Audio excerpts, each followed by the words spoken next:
Monday, November 4, 2024. Mental health is real. Seek help and the stigma. On the news this afternoon, stakeholder reacts to Governor Fubara's statement on struggle for state resource control. Court discharges acquit former CJN Onogen from false asset declaration conviction. NHRC condemns police's arraignment of children for treason. On the foreign scene, Myanmar junta chief to make first China visit since seizing power. I'm Ifechuku Moyela with the news. Now, President for Citizens Quest for Truth Initiative, Obi Ndukwe, says the primary cause of the political crisis in the state is a struggle for power control and not control of state resources. Mr. Ndukwe, who made this known in an interview with our correspondent, said the struggle for power control is between Governor Fubara and the Martin Amihule-led River State House of Assembly. She said if the political crisis in the state was as a result of the struggle for control of state resources, it would have been resolved last year when President Bola Tinubu intervened and a peace agreement was reached. If the governor is elected to be governor, and of course he has immunity, then these other people are also elected to run the state assembly. The issue of it's for resource control, it's neither here nor there. They have all the time to resolve all this. And then whoever is trying to fight to control the resources of the state will be called to order. There were people who did the legwork and every other thing and made it possible for him to become governor. So you don't think that people will just walk away and allow you to have total, absolute control. It's a give and take thing. I don't like it when people pretend as if to say they don't know this. For me, we're past that stage. The issue of quest to control the resources are not before the law courts. Mrs. Ndukwe also spoke on how the political crisis in the state is affecting governance, adding that there should be a political solution to the crisis. Yesterday, River State Governor Siminalayi Fubara said the primary cause of the political crisis in the state is a struggle for control of state resources.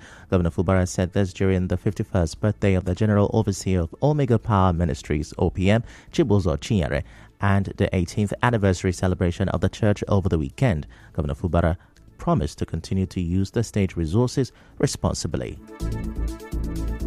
More power for the progress of River State. More power for the defense of humanity in River State. And we assure you, we will not fail you. There is a reason for all this crisis, and that reason is the control of the resources of River State. River State resources belong to you, and we will make sure that that resources is applied judiciously for the betterment of River State. What you owe us is just one thing: continue to pray for us. Let us not lose focus, because we know the devil is always at work.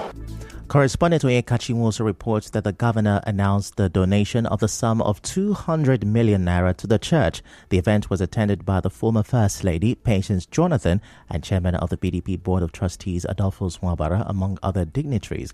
Earlier, the governor attended the birthday Thanksgiving service of the Deputy Governor, Ngozi Odu, at the Salvation Ministries.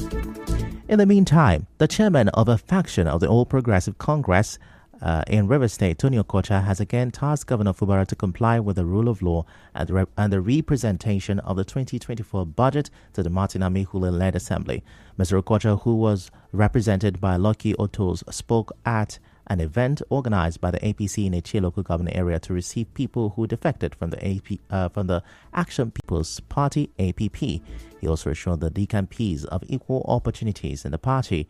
On the spot, Goodliff Ile, who says he is the acting chairman of APC in Eche, accused Governor Fubara of emotionally blackmailing Rivers people. And now the Amayanabo of Elem Sangama community, King Tamonobere Orusa, has extended congratulations to the chairman of Akokotoro local government area, Tonya Briggs, for her victory in the October 5th council elections in Rivers State. A statement signed by the king and the secretary of the community, Manson Kelly Dixon, said the people of Elim Sangama described Mrs. Briggs' victory as well-deserved. They pledged their full support for her administration and expressed optimism for the positive impact her leadership will bring to the community. The statement also praised River State Governor Siminalayi Fubara for organizing what they called the most peaceful and credible local government elections in the state's history. The community acknowledged the governor's commitment to fair representation, noting his impartiality in welcoming candidates from across the political spectrum. They said they remain steadfast in their support for both Governor Fubara and the council chairman, wishing them continued wisdom and courage to lead effectively. Moving on, the Court of Appeal Abuja has discharged and acquitted a former Chief Justice of Nigeria, Justice Walter Onogen, from his conviction of false asset declaration by the Code of Conduct Tribunal. Mr. Onogen was convicted on April 18, 2019 by the Danladi Umar Tribunal and was thrown out by the appellate court following the resolution of the issues that led to the trial and conviction. Delivering judgment, the presiding Justice Abba Mohammed, on the terms of settlement adopted by the federal government, and Mr. Onogen ordered that the 4 bank accounts of the former CJN forfeited be returned to him. Lawyer to Mr. Onogen, Adeboyega Owomolo, thanked President Tinubu and the Attorney General of the Federation, AGF, for ensuring the resolution of the issue.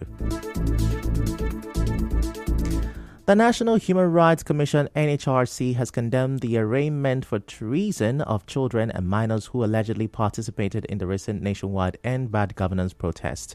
In a statement today, the Commission said the arrest, detention, and arraignment of the minors by the Nigeria police on charges of treason and attempting to overthrow a legitimate government, among other charges, clearly contravenes many national, regional, and international laws.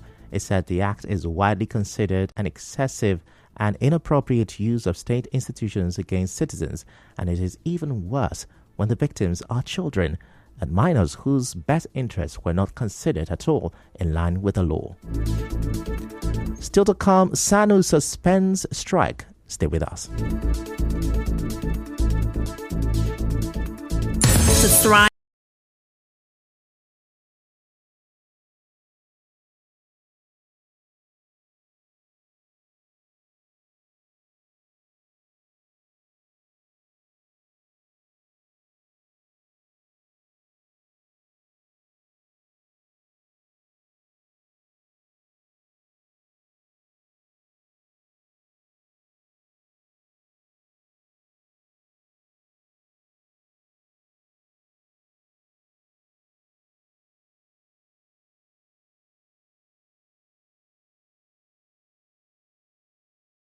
Of the Senior Staff Association of Nigerian University, SANU, at the University of Port Harcourt, Michael Ezebaraba, says the union has suspended its strike for 1 month. Speaking on Nigerian 4FM's Morning Crossfire, Mr. Ezebaraba said the decision was made in response to the federal government's commitment to pay 2 months out of the 4 months' outstanding salaries.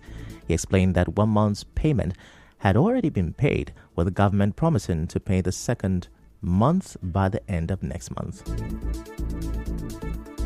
The suspension is for just 1 month because a commitment was gotten from the government, having made some key high-level engagements with the authorities that are responsible, the Minister of Education, the Minister of Finance, and the outgoing Minister of Education. All those were involved, and we were able to extract an irrevocable commitment from the FG that 2 months of the 4 months with fair salaries be paid in staggered form. Mr. Ezebaraba urged the federal government to fully honor its commitments to prevent future disruptions. Our next meeting is by next week. We are going to Abuja, our next meeting. Now, our only concern is government. Government should be sincere enough to ensure that every agreement they go into with the workers, Nigerian workers, SANU and NASU in this case, any agreement they go into, they should be sincere enough to implement the contents of the agreement. Now, they've gone into another commitment. Our members are not even happy. Our members, as I tell you, they are not even happy. As you may know, the Joint Action Committee, JAC, of the Non-Academic Staff Union of Educational and Associate Institutions and the Senior Staff Association of Nigerian Universities last Monday embarked on an indefinite strike over the withheld salary of its members. In other news, Nigerians have been ranked 5th among the world's top social media users in 2024. Figures from cable.co.uk and We Are Social in 2024 posted by World of Statistics on X on Sunday said Nigerians spend on average of 3 hours and 23 minutes per day on social media.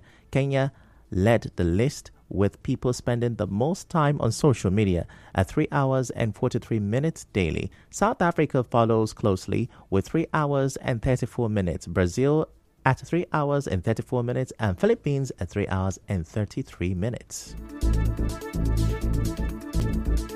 And now to business. Some parts of Port Harcourt are expecting power supply to be restored to their areas today after 2 days of being without power. On Saturday, the Port Harcourt Electricity Distribution PLC (PHEDC) said power outage in some parts of Port Harcourt was as a result of loss of power from the AFAM Port Harcourt 132 kV line 1. It said the outage will last till Sunday. However, some residents of Port Harcourt say they are yet to get power. Areas affected include Woji, Transamadi, Abuloma, Rumodomaya, Iguruta, Rumola, Momi B Road, Rumi Bekwe, Rumodara, Elimbu, New GRA, Rumoba, Rumokalabo, part of Oluwabasanjo, Abacha East, West, and Rumoagolo. Others are Elekahia, Eneka, Okilton Drive, Rumokuta, Rumomoy, Fimie, Ozuboko, Gulf Estate, Water Lines, Air Force Base, Orazi, Mbogu, Harmony Estate, Alahaji Estate, among others.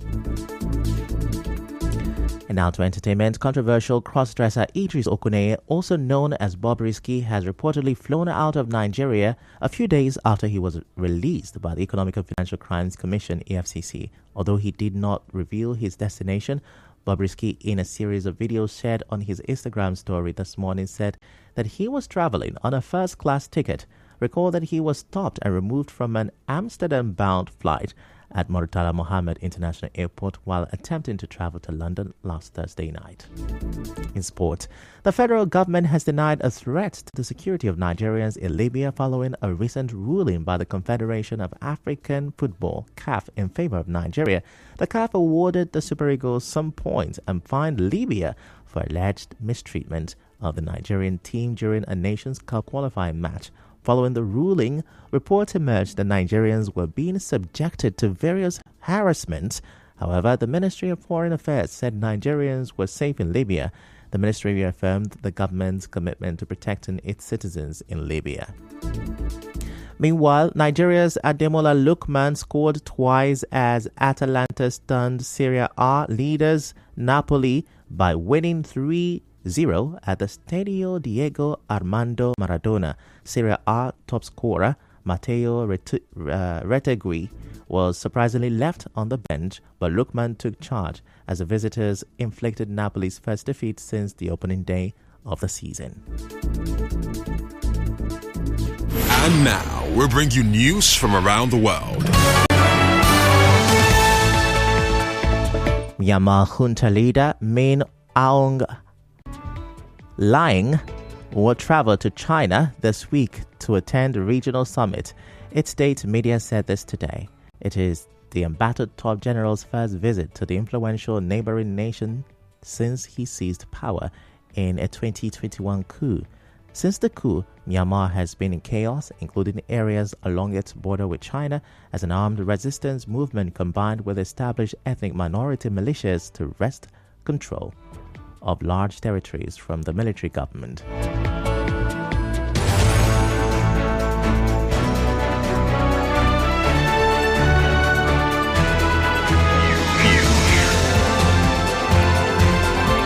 This is the news on 92.3 Nigeria Info.